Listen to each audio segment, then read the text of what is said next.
You're not stuck. You're just addicted to the past. Hey guys, it's John sitting here in the studio with my mug of coffee. It's like my sidekick. I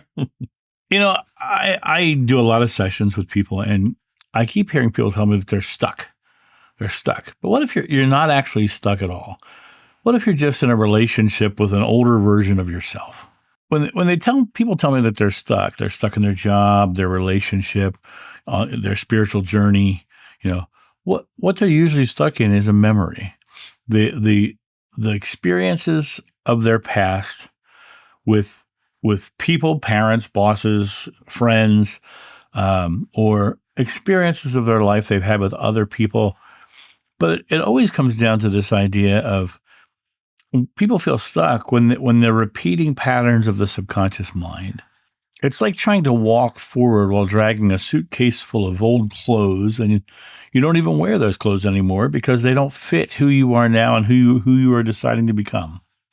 That idea of living in the now based upon the ideas of the past will create the Bill Murray's Groundhog Day experience, where you're living the same day over and over again. Of course, the reason you feel stuck is because you want to create something different. You want to be different.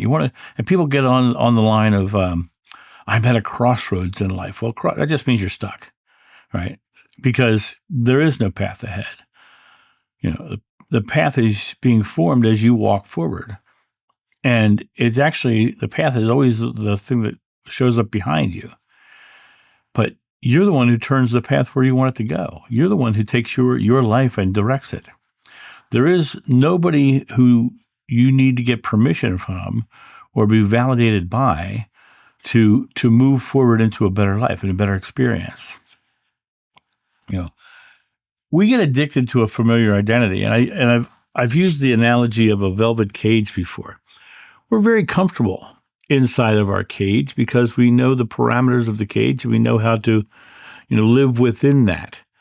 But the reality of it is you can open the door and fly at any time. You have the ability to let go of that familiar identity and go create an unfamiliar one that you've decided to create. The word ego has gotten a really bum rap because people tend to think it's an external force we fight against, but it's not. Ego only means that you're aware of your individuality. You're aware of yourself. Ego can be a good thing or a bad thing, but it's not a terrible thing that we fight against. It's what we choose to believe about the ego. The ego has one main job, to have you be aware of your individual nature and to assess threats to that individual nature. It clings to who we've been because our experiences tell us that these are the things that are threats. Our wounds, our stories, our failures, these are the things that make us feel less than. These are the things that make our individual self less than. And when we've learned how to manage those ideas, those fears, we feel safe, even when it's painful, because we understand this, I am a victim of life, or I can never get ahead. That's the story of your life that you've chosen to play out. And you've played out that story so many times that it feels like a truth. Truth is a present moment subjective experience. You choose to believe. As I say, it's subjective. Each person believes a different thing. Your truth, your way, and your life is just you stepping into the present moment fearlessness and choosing to create. It's not repetition of the past. It's being firmly present. The contrast between living in a threat-based ego sort of situation for survival versus awareness based upon presence and fearlessness. That idea of threat itself, you release that threat idea and you start creating a fearless world. Until you acknowledge that you're writing your own story, you'll be a character in somebody else's. And you have the power in the now to literally take this moment and create something beautiful, something wonderful, something empowering, something loving, something that gives you the power within yourself. And rather than saying that's just how I am, there is no just how I am. Choice is your choice. Your world is your world. You have the ability in every moment. You can release the old emotional patterns of fear and anxiety and needing validation and take this moment and change into something empowered, something beautiful that needs nothing else just to be you. And now, a quick word from our sponsor. Coffee Time with John.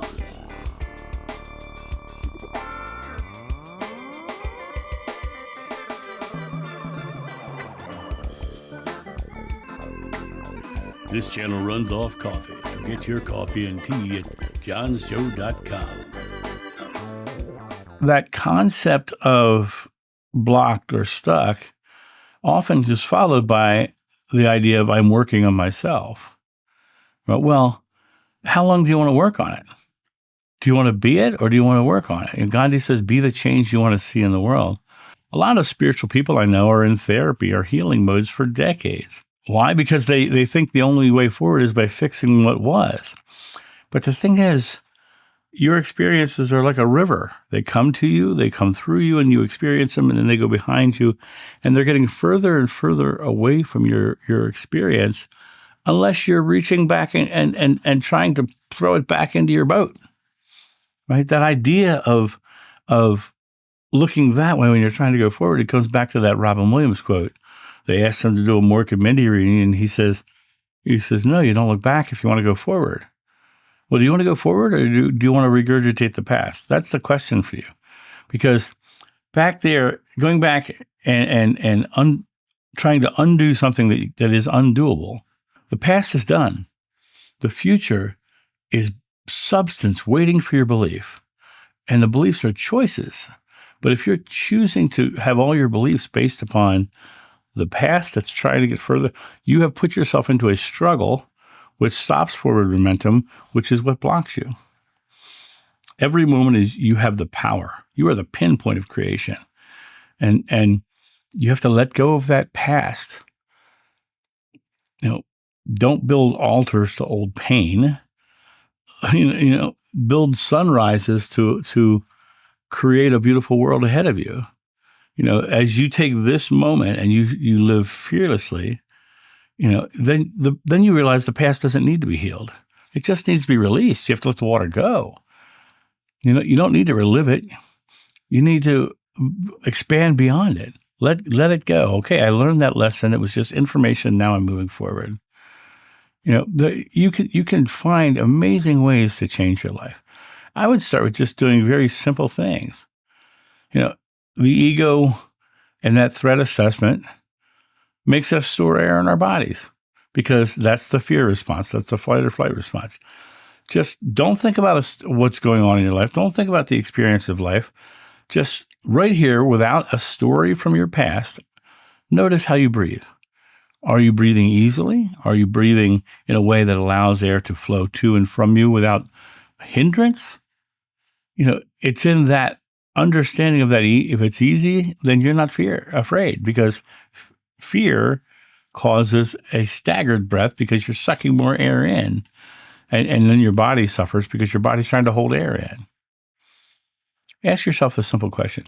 If I had amnesia, would these things still be a problem? If I couldn't remember anything from my past, would these things still be a problem?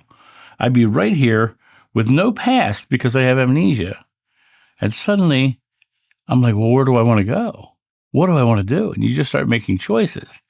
Bible literally says you must become as a child to enter the kingdom of heaven, and you must be born again.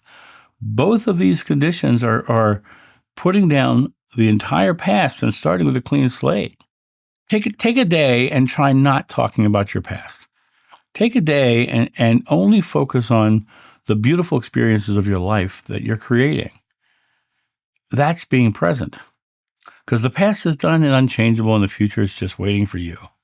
And all you have to do is make a choice in the now of what to create. And I'm not saying sit in neutral. I'm saying come back to your present moment and make an active I am choice. I am joyfully living a life, creating wonderful things, helping people.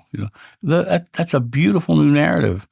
And that brings a joyful, happy outcome in a life, right? You don't have to constantly live in drama. You're not stuck. You're just habitually being a version of you that no longer exists unless you try to hold on to that and recreate it. Freedom isn't a rescue, it's a choice. The old identity can stop rehearsing today. It can stop holding on to what's going on to your present simply by you choosing. And in the process of this outcome, you start to live the life that you've wanted to create, the idea of a beautiful world. And all the fear-based ideologies around you, they're living in that ego construct of the past ideas and threat assessment as well. And they're looking for new threats to be afraid of. Don't be in the crowd, chanting on, because now you're becoming someone who is just creating what the other people are fearing. Choose to be in the now. Choose to live a loving life. Be the change you want to see in the world so that people can make their own choices and see that it's okay.